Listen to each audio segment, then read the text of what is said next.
What's up guys, it's Tommy here and welcome to a brand new Liverpool transfer news video where we will have a major update on the Jude Bellingham transfer saga, and it looks like Liverpool are close to finding an agreement with Borussia Dortmund, but only for next summer. But first I want to say that I'm really disappointed that Liverpool and Jurgen Klopp didn't go for Matheus Nunes, because I think he would have loved to play for Liverpool, and I think it's a big risk waiting 1 year to bring in a new midfielder because of how many injuries Liverpool had, and also because of our dreadful start to the Premier League season. You can't sugarcoat it. This wasn't the start that Liverpool wanted, and it has been officially confirmed by Wolves themselves and of course by Fabrizio Romano that Wolves signed Matheus Nunes for 50 million euros with add-ons, and it's crazy that Wolves, a mid-table side, can spend this amount of money on midfielders, but this is how rich the Premier League is. And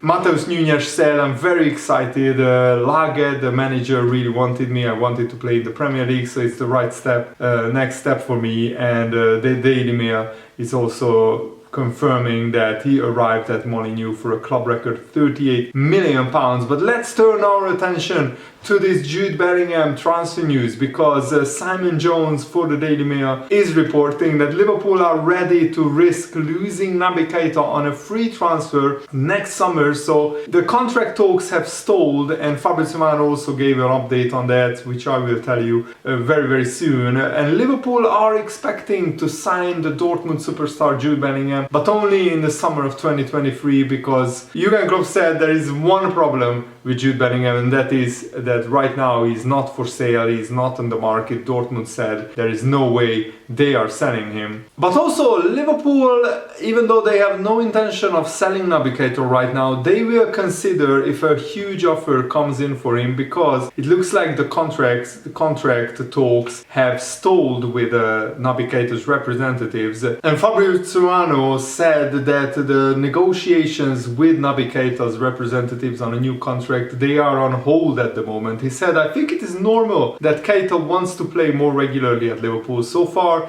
negotiations are not progressing, but they do remain ongoing. Jurgen Klopp plans to speak with Keita in the coming days to find a solution, because Liverpool don't really want to lose Naby Keita, because I think he still has a really good few years in him, and on his day he is a brilliant midfielder, not world class but a very good player.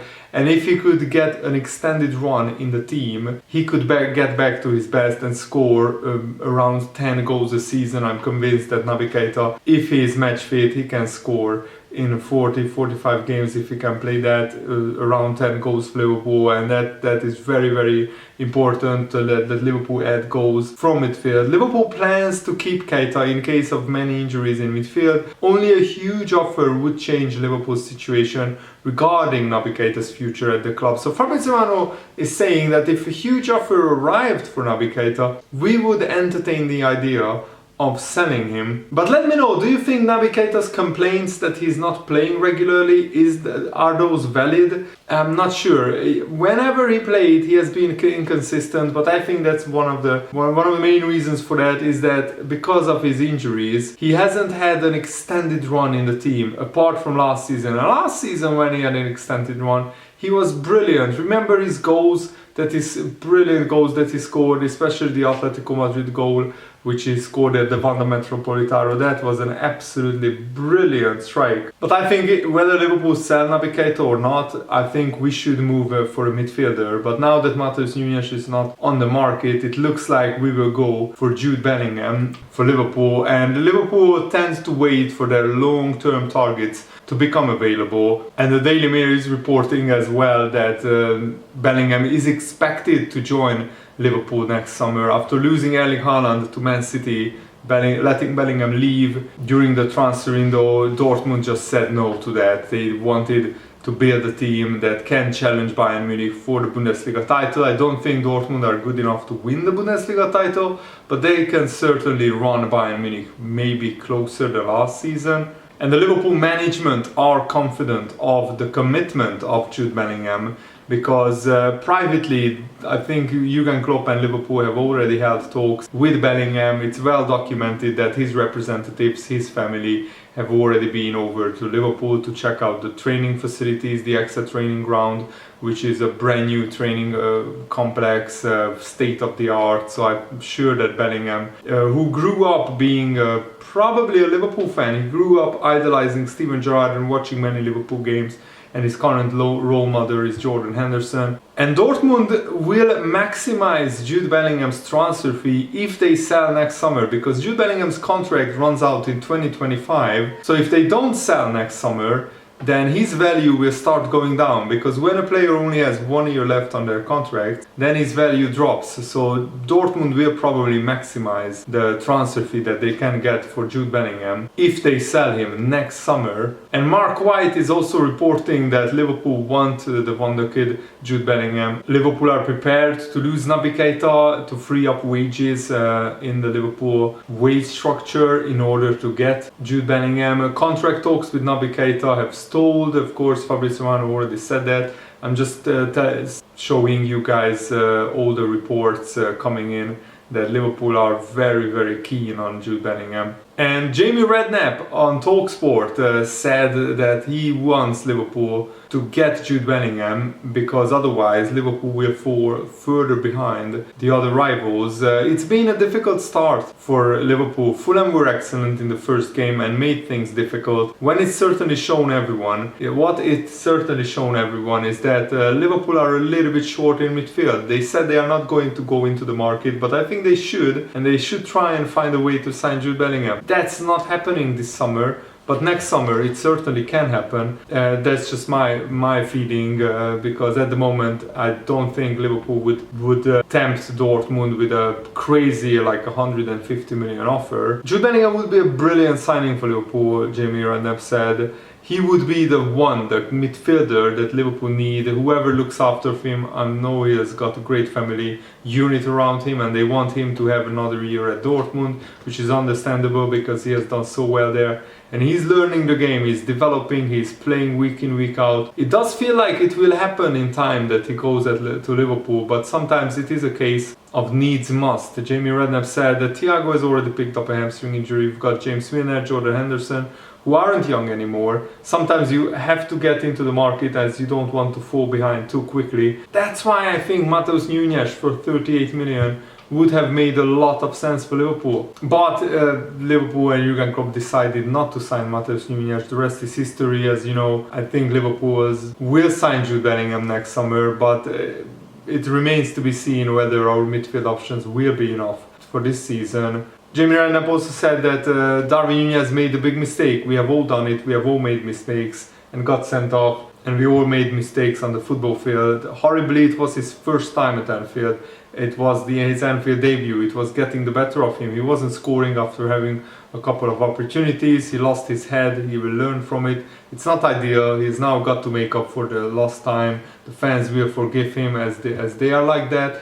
It's not the perfect start for him, but if he scores a couple of goals, then everyone will forget that red card. And Jose Enrique agrees with me, and he wishes that Liverpool were signing Matheus Nunes, and I want to read what Jose Enrique said. And this is what Jose Enrique said on Instagram: I wish it was us, but congratulations to Wolverhampton, and they sign Matheus Nunes. And despite Liverpool's rocky start, Trent Alexander-Arnold is only one of 3 players with 20 plus line-breaking passes in the Premier League, and he's top with 27, which is absolutely brilliant. And Neil Jones also provided a fitness update on Bobby Firmino. He said that Firmino is likely to feature against Manchester United at Old Trafford, which is absolutely brilliant. And Firmino is a very important player. In 329 games, he scored 98 goals and registered 74 assists for Liverpool's first team. And yes, he's more of a squad player, but he will have a very important role in the absence of Diogo Jota, and Darwin Núñez is suspended, Jota is injured. And Jurgen Klopp still thinks that Firmino is a very important world-class player. Hopefully he can stay fit for the next 3 or 4 game weeks at least, until Núñez and Jota comes back. He's a ball chaser, Jurgen Klopp said. He's incredibly smart with all the things he's doing. He's technically on the highest level, and he's able to play in the smallest spaces. He's a very important player for Liverpool. He's a connector. He's the best offensive defender I ever saw in my life. He can make incredibly good decisions in a really short space of time, and on top of that, scores goals as well. That's why we are all so happy when time to time he rewards himself with a hat-trick. Everyone in the team loves it because obviously sometimes you think he's a bit short of getting the praise for the efforts he puts in. So let's hope Firmino can start for Liverpool against Man United at Old Trafford. That would be brilliant. And before we end the video, I also wanted to tell you about Fabio Carvalho's lifelong dream to play in the Champions League, and I'm really excited who Liverpool will get in the Champions League group stage. Carvalho is really looking forward to this new experience. He said alongside the Premier League, it's the best competition you can play in. So yes, I'm really looking forward to that because I feel like that's everyone's dream as a little kid, to play in the Champions League. I've heard the Champions League nights here at Anfield are extra special, so I can't wait for that to come around. There are going to be a lot of games. It's going to be a bit stop-start with the World Cup, so we will just see what happens. I know that I need to be ready to play when needed and also to perform at the highest level. Everyone needs to be ready to perform at their best to achieve what we want to achieve. We need to be able to do that, so everyone needs to be prepared and ready to go. And Fabio Carvalho is already up and running with a trophy under his belt. We played for the same team with Harvey Elliott growing up, but we also went to the same school, which is something that some people might not know. So me and him have been